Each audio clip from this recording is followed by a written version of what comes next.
अवसर दिया उसके लिए मैं आपका बहुत बहुत हृदय से धन्यवाद करता हूं।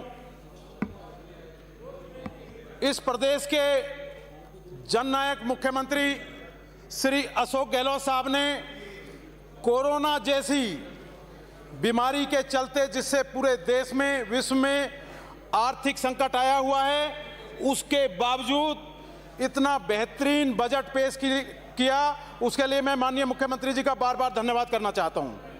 माननीय सभापति जी, राजस्थान प्रदेश में प्रतिवर्ष सड़क दुर्घटनाओं में लगभग 10,000 के आसपास व्यक्तियों की जान जाती है। उसके लिए माननीय मुख्यमंत्री जी ने एक रोड मैप तैयार किया है, जिसके तहत जीवन रक्षक योजना, जिसकी अभी बजट में घोषणा की गई, जीवन रक्षक योजना के तहत जो गंभीर रूप से घायल व्यक्तियों को अस्पताल पहुंचाने वाला व्यक्ति है, उसको 5,000 रुपये और प्रशस्ति पत्र देकर सम्मानित किया जाएगा। उसके लिए मैं माननीय मुख्यमंत्री जी का आभार व्यक्त करना चाहता हूं। साथ में समर्पित सड़क सुरक्षा कोष में 100 करोड़ रुपए का प्रावधान प्रस्तावित किया, वह भी एक सराहनीय कदम है। माननीय सभापति जी, नवीन राज्य सड़क नीति 2021 लाई गई, उसके लिए भी मैं माननीय मुख्यमंत्री जी का बार बार धन्यवाद करना चाहता हूं। आगामी 3 वर्ष में 3,880 करोड़ की लागत से 1,590 किलोमीटर लंबाई के 17 राज्य राजमार्गों के विकास कार्य किए जाएंगे, जो एक बड़ा सराहनीय कदम है। माननीय सभापति जी, मैं कहना चाहता हूं कि मेरी विधानसभा नदबई में पिछले 2.5 वर्ष से आरओबी का कार्य चल रहा है, जिसका पिछली गत जो सरकार थी उसमें उसका टेंडर हुआ, लेकिन बड़े दुख के साथ मुझे कहना पड़ रहा है कि भारतीय जनता पार्टी की केंद्र में सरकार है और रेलवे के जो मुख्य अभियंता हैं, जो उत्तर प्रदेश के इलाहाबाद में बैठते हैं, उनके यहां से एक सैंक्शन ड्राइंग आनी है, जो अभी तक 2.5 वर्ष से नहीं आई है। इससे बड़ी दुख की कोई बात नहीं हो सकती कि उसके चलते हुए आज भी आरओबी का कार्य रुका हुआ है। मैं मांग करना चाहता हूं यहाँ सदन में आपके माध्यम से कि जल्दी से जल्दी वो ड्राइंग मंगाई जाए।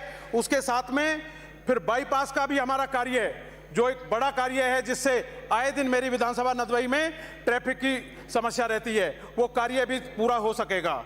माननीय सभापति जी, अभी पिछले दिनों कई चीजें इस तरह की अनियमितताएं वहां के जो हमारे ठेकेदार हैं, जो कार्य कर रहे हैं, वो मेरे सामने आई। मैं आपके माध्यम से कहना चाहता हूं कि मेरी विधानसभा नदबई के स्टेट हाईवे 45 के वर्ष 2017-18 के अंतर्गत जो स्वीकृत था, जिसका कार्य मेसर्स लटारा कंस्ट्रक्शन कंपनी संवेदक जयपुर को 583.22 583 करोड़ 22 लाख रुपए में आवंटित किया गया, और जिसका समय केवल 6 माह का था। लेकिन बड़े दुख के साथ में मुझे कहना पड़ रहा है कि आज 2.5 वर्ष बीत जाने के बाद भी वो कार्य पूरा नहीं हुआ है। लगातार मांग चली आ रही है। संबंधित जो हमारे यहाँ अधिकारी बैठे हुए हैं, उनके भी संज्ञान में मैंने लाया है। कई बार उनको ब्लैक लिस्ट करने के भी नोटिस जारी हुए हैं, लेकिन बड़े दुख का विषय है। और मैं पूछना चाहता हूं सदन में आपके माध्यम से कि ऐसे क्या रिश्ते उस लटाला कंपनी के अधिकारियों के साथ में, जो स्थानीय अधिकारी भरतपुर में हैं, ऐसे कौन से वो रिश्ते हैं जो ब्लैक लिस्ट की कार्रवाई आज तक उस कंपनी के खिलाफ नहीं की गई। माननीय सभापति जी, पूरी तरह से वहां ठेकेदारों को संरक्षण प्राप्त है अधिकारियों द्वारा स्थानीय स्तर पे। मैं मांग करना चाहता हूं आपके माध्यम से कि जिस तरह एसीडी की कार्रवाई होती है, उसी स्तर की एक कमेटी बनाई जाए और उनके खिलाफ कार्रवाई की जाए और उसकी जांच कराई जाए। माननीय सभापति जी, समाप्त करेंगे। माननीय सभापति जी, मैं आपसे मांग करना चाहता हूं कि उज्जैन से चिकसाना होते हुए जो मेरी विधानसभा है, पीपला वाया मथुरा दिल्ली आगरा, जो करीब 35-40 किलोमीटर की दूरी पे है, वहां नया बाईपास बनाया जाए। और मैं ये कहना चाहता हूं कि दिल्ली आगरा मथुरा से बड़ी संख्या में पर्यटक और श्रद्धालु मेहंदीपुर बालाजी जयपुर तमाम जगह जाते हैं। जब ये बाईपास बन जाएगा तो मैं समझता हूं कि ट्रैफिक से वहां निजात मिलेगी। माननीय सभापति जी, NH-21 आगरा जयपुर बीकानेर जाता है, मैं मांग करना चाहता हूं आपके माध्यम से, जो 4 लेन हैं उसको 6 लेन किया जाए, क्योंकि बढ़ती हुई ट्रैफिक की समस्या को देखते हुए वहां आए दिन ट्रैफिक की समस्या रहती है।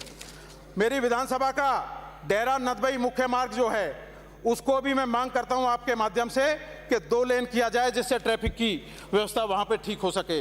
माननीय सभापति जी, मैं आपके माध्यम से कहना चाहूंगा कि मेरी विधानसभा में नदबई के अंदर एक एक्शन ऑफिस खोला जाए। रिक्त पदों पे जितने भी हमारे कर्मचारी अधिकारी जो रिक्त पदों पे वहां पे उनकी नियुक्ति नहीं है, उनको भी तत्काल वहां नियुक्त किया जाए। और मुझे बड़े दुख के साथ में कहना पड़ रहा है कि केवल मुझे लगता है कि पूरे प्रदेश के अंदर मेरी अकेली नदबई विधानसभा ऐसी होगी कि जिसके अंदर डाक बंगला नहीं है। मैं आपके माध्यम से मांग करना चाहता हूं कि मेरी विधानसभा में डाक बंगला खोला जाए। आपने मुझे मांग संख्या 21 पे बोलने का मौका दिया।